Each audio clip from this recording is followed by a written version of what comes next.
Hello students, welcome to CR Digital Classes. I'm Hashim Ali Khan. So welcome to these informative, knowledgeable classes provided by CR Publications. And in these classes, you can get immense knowledge on your subject so that you can write examination with full confidence and get out with flying colors in your examination. So presently, I'm explaining about the non-profit organization in which we have discussed about receipts and payments account. Now in this class, I'm going to explain you about income and expenditure account. What is this income and expenditure account? What are the features, advantages, disadvantages, and format? These are the things I'm going to explain in this class. In examination, you may get a theory question on this. What do you mean by income and expenditure account? What are the features, advantage, disadvantage, or give a format. By studying this format, easily you can solve the problems also on income and expenditure account. Now to begin with, I'm starting with the topic income and expenditure account. What is this? It is the second account prepared by non-profit organization. First, they will prepare the receipts and payments account. In this account, we find out the purpose of this account is to find out the surplus or deficit. What we call profit or loss in trading organization, in non-profit organization, we call it as surplus.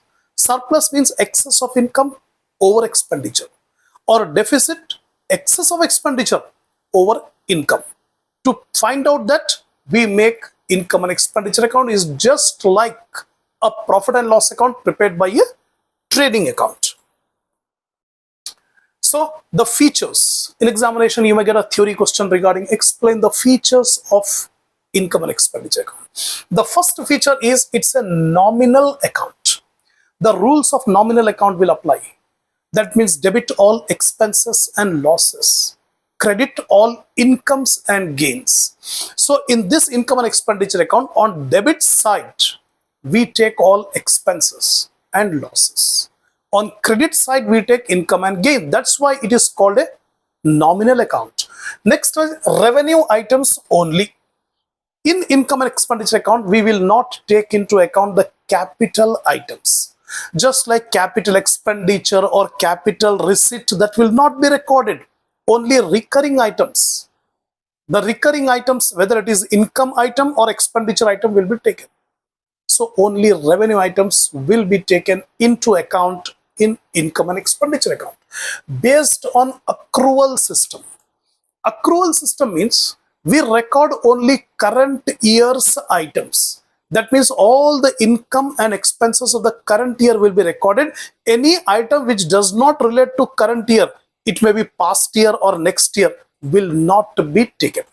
That is the reason why all outstanding and prepaid are adjusted, because we are following accrual system. Next is excludes non-revenue transactions. Non-revenue means capital transaction, like purchasing of furniture or purchasing of fixtures, purchasing a computer equipment. These are the items which are capital in nature, will not be recorded in income and expenditure account. That is one of the features. Next, determines net result. The net result means during the year so many transactions has taken place regarding receiving of cash, paying of cash, meeting the expenditure. What is the result? The result may be either profit or loss, but we won't call profit or loss because it is not a trading organization. We call it as surplus or deficit.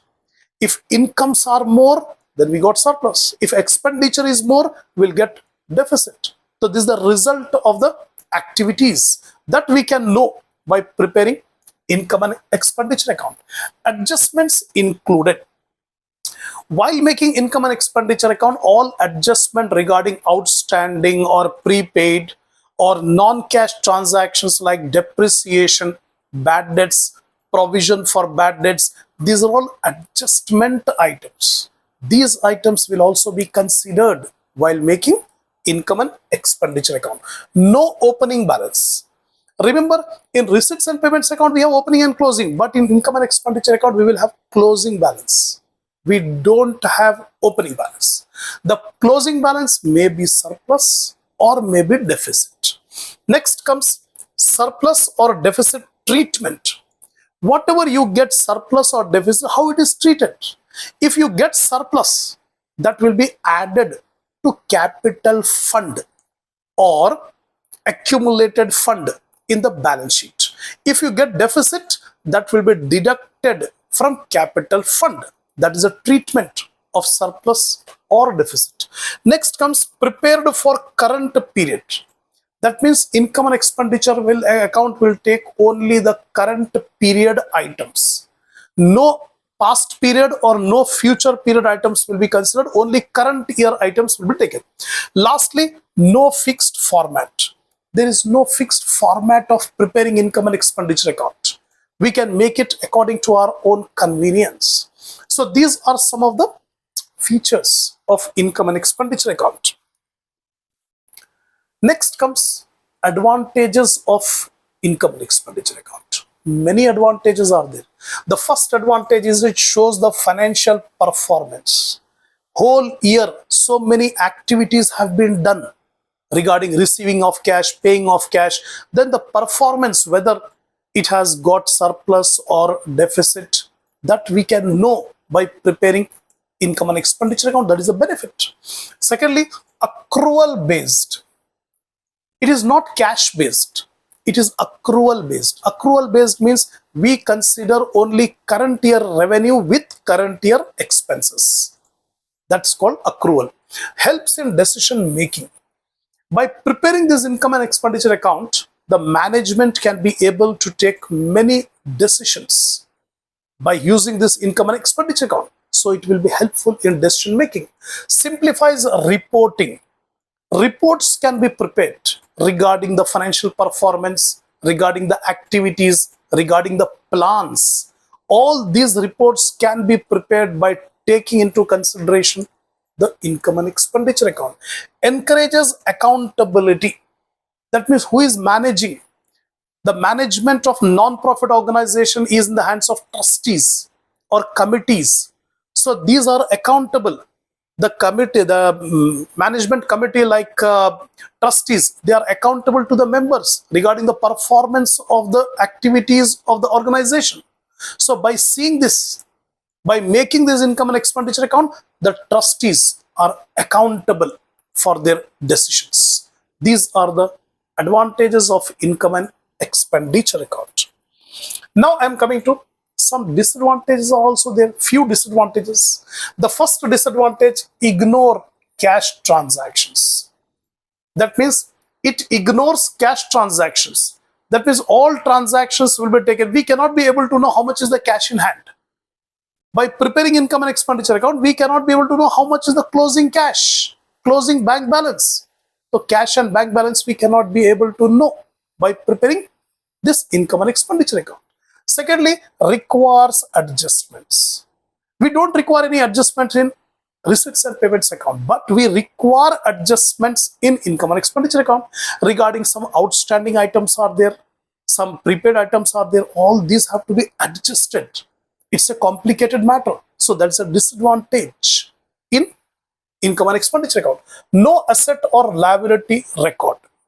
This will not show the assets and liabilities, only it will show the income and expenditure of the current year, whether surplus or deficit at the end of the year. That's it. No account of assets and liabilities. Limited view. The only purpose of this income and expenditure account is to find out the surplus or deficit. No other further information it will provide. So scope is very limited. Only one item we can be able to get. Errors impact results. If errors are committed while preparing the income and expenditure account, then definitely it will affect the balance sheet. It will affect the assets and liability. It will affect the decision making. So very carefully we have to make the income and expenditure account. These are few disadvantages, but advantages far exceeds disadvantages. Next comes, now I am going to explain you about the pro forma or format of income and expenditure. By having a glance on this format, then you can easily solve the problem. You can be able to know what are the items that will be taken on debit side and credit side of income and expenditure account. Normally, what are the items? Now I'm going to explain you in detail regarding the format. See here. This is the format of income and expenditure account. It's a nominal account. So debit side we take all expenses and losses. Credit side will take incomes. It will not have any opening balance, remember. So here, to salaries and wages.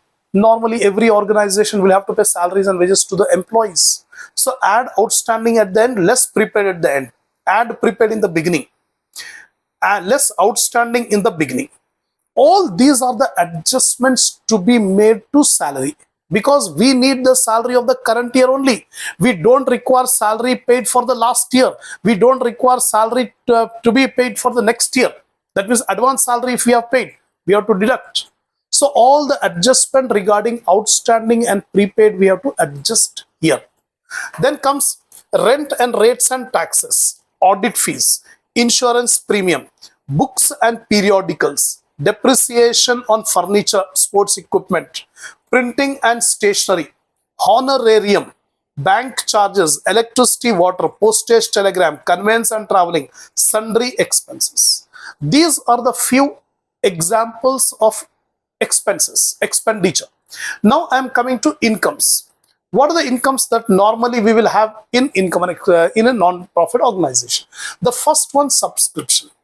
Remember, in most of the non-profit organization, the main source of income is subscription. Subscription are the membership fee paid by the members periodically, right?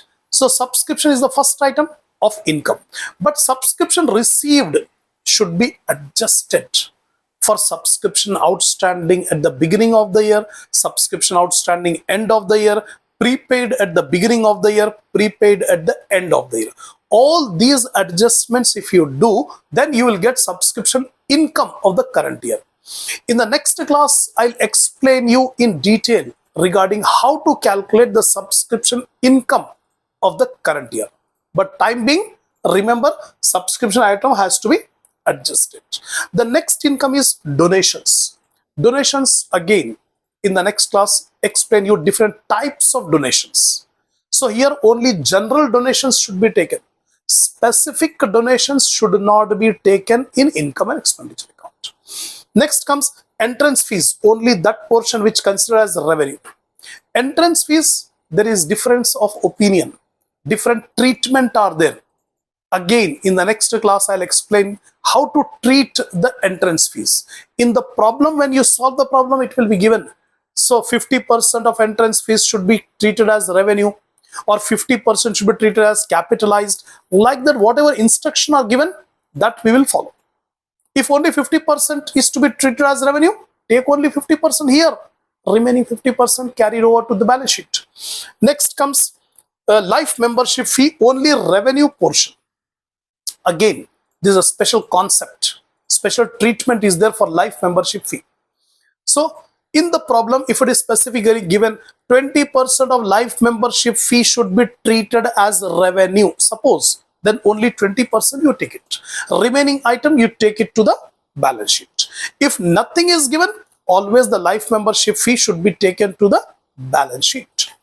Then comes profit from annual dinner contribution, less expenses, rent of club hall, profit on annual sports, profit on sale of provision, then dividend and interest received, sundry receipts.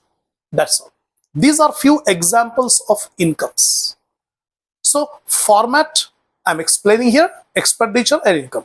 The difference between this debit and credit will give you either surplus or deficit. If income is more, if the credit side item is more, then subtract the debit side, you will get the surplus. So here surplus, that is excess of income or expenditure. Sometimes what will happen, expenditure will be more, debit side items will be more, and credit side item will be less. In that case, the balancing figure will come on the credit side. It is called deficit. That is excess of expenditure over income. So any one you may get either surplus or deficit. That's all. This is the end of this class. In this class, I've explained you the meaning of the term income and expenditure account, features, advantage, disadvantage, and format. So in examination, theory is also very important. Apart from that, this will help you in solving the problem on income and expenditure. Hope you understood the concept very clear. All the best on behalf of SIA Publications.